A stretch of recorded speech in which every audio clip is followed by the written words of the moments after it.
Neste vídeo você terá a oportunidade de ouvir um relato aterrorizante que aconteceu no Ceará. Seja muito bem-vindo ao canal Contos da Escuridão e vamos ao relato. Boa noite, meu nome é Lucas Amaral Lisboa, tenho 32 anos e moro em Fortaleza, capital do estado do Ceará. No entanto, nasci e fui criado em uma cidade do interior chamada Quixadá.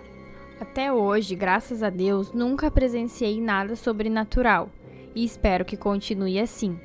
No entanto, meu tio-avô paterno, Manuel Lisboa da Silva, ou simplesmente seu Manuel Lisboa, como é mais conhecido, já viu muitas coisas estranhas ao longo da vida.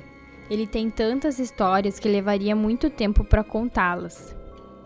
A história que vou compartilhar com vocês é uma que já ouvi inúmeras vezes por ele. Para dar mais emoção, vou escrever como se fosse meu tio-avô contando para os amigos e familiares. Na minha época, as coisas eram diferentes. Nas fazendas não tínhamos energia elétrica e tudo era iluminado por lampiões ou velas. Não tínhamos carro ou moto, andávamos a cavalo. E se alguém morava longe da água, podia ter que caminhar mais de uma légua para conseguir água e não morrer de sede. Foi por causa de uma desobediência da juventude que quase não estou aqui para contar essa história. Graças a Deus, ele me ajudou quando precisei. Fiz 20 anos em 24 de março de 1978, que coincidentemente caiu em uma sexta-feira da paixão. Desde os meus 18 anos, sempre gostei de festejar, especialmente nessa data. Eu costumava ajudar muito meu pai no trabalho. Então, ele não se importava se eu matasse um bode ou 2 galinhas para comemorar. Mas como a data caiu em uma sexta-feira santa, ele queria que eu esperasse até o sábado para comemorar, pois festejar naquele dia sagrado seria uma falta de respeito. Naquela época, eu tinha um grande amigo chamado Bernardo. Ele morava em um terreno próximo ao pé de serrota, acima do terreno do meu pai. Ele me convidou para irmos à casa da Dona Branca, que tinha uma casa de diversão para homens em um sítio próximo à entrada de Quixadá. Lá poderíamos beber cerveja e comer carne. O terreno do meu pai ficava a 2 léguas da cidade, mas de vez em quando nós montávamos nossos cavalos e viemos para a cidade nos divertir. Quando disse a meu pai que iria à cidade, não mencionei que iria para a casa de Dona Branca. Ele apenas disse que eu sabia o que era melhor para mim, mas minha mãe alertou que eu deveria parar com essa astúcia, pois um dia poderia me arrepender. Perto de escurecer, eu tomei banho e vesti uma roupa nova. Esperei pelo Bernardo no alpendre e ele chegou por volta das 6 horas. Pedimos a bênção a nossos pais e montamos os cavalos para seguir viagem. Parece que nossos pais haviam combinado, pois os pais de Bernardo, seu Dozinho e Dona Maria, não queriam que ele viesse para Quixadá.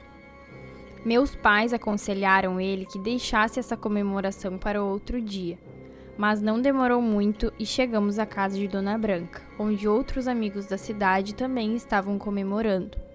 Ficamos lá celebrando até perto da meia-noite. Quando decidimos partir, ambos já estávamos bastante embriagados.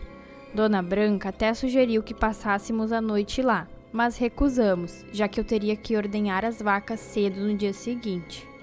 Agradecemos por ela nos conceder o espaço e voltamos para as nossas casas cerca de 2 quilômetros de distância. No caminho, encontramos uma igreja abandonada à beira da estrada, que era frequentada apenas quando o padre vinha para batizar alguém.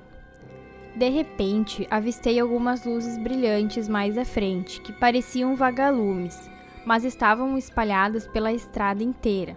Comentei com Bernardo que ou eu estava muito bêbado ou todos os vagalumes do mundo estavam naquela estrada.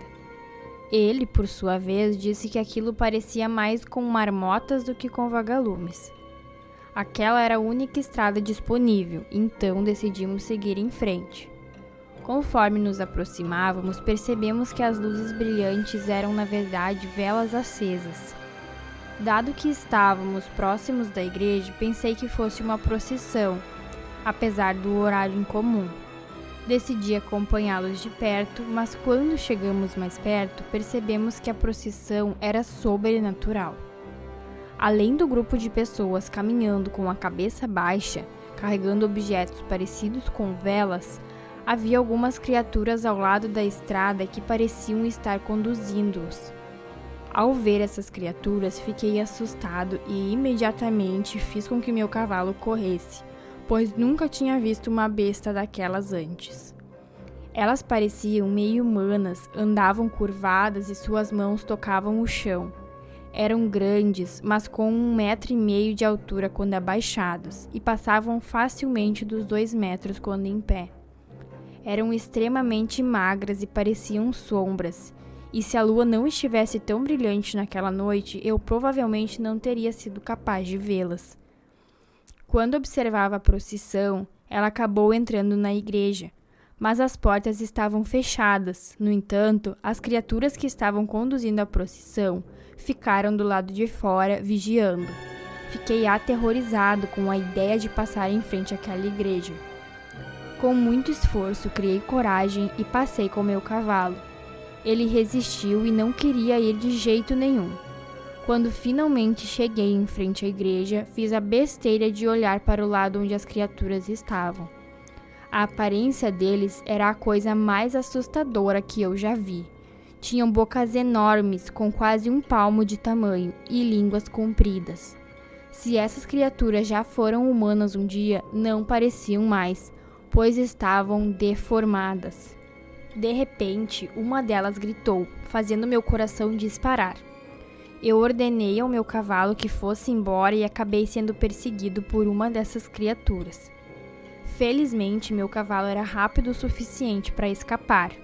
Caso contrário, não sei o que teria acontecido conosco.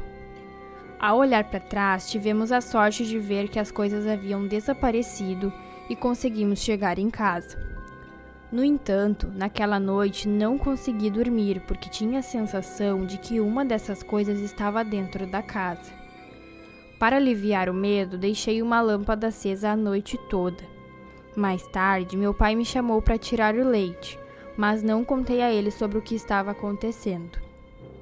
Horas depois, tive que ir entregar o leite e passar pela tal igreja onde vi as criaturas na noite anterior. Pensei que, como já era de manhã, não veria nada, então coloquei 2 baldes cheios de leite em cada lado do animal e fui. No entanto, quando estava voltando, ouvi um estrondo vindo da igreja. Parecia que o mundo estava desabando. Quando cheguei em casa, contei aos meus pais sobre tudo o que havia acontecido. Minha mãe disse que era culpa minha por não ter respeitado. Depois disso, passei muitos dias assombrado e acordando de madrugada com medo das coisas que vi, incluindo a procissão das criaturas entrando na igreja mesmo com as portas fechadas. Chegamos ao final do relato de hoje, espero que você tenha gostado assim como eu. Não esqueça de se inscrever no canal, deixe o seu like para dar aquele apoio para o canal. Um abraço e até a próxima história.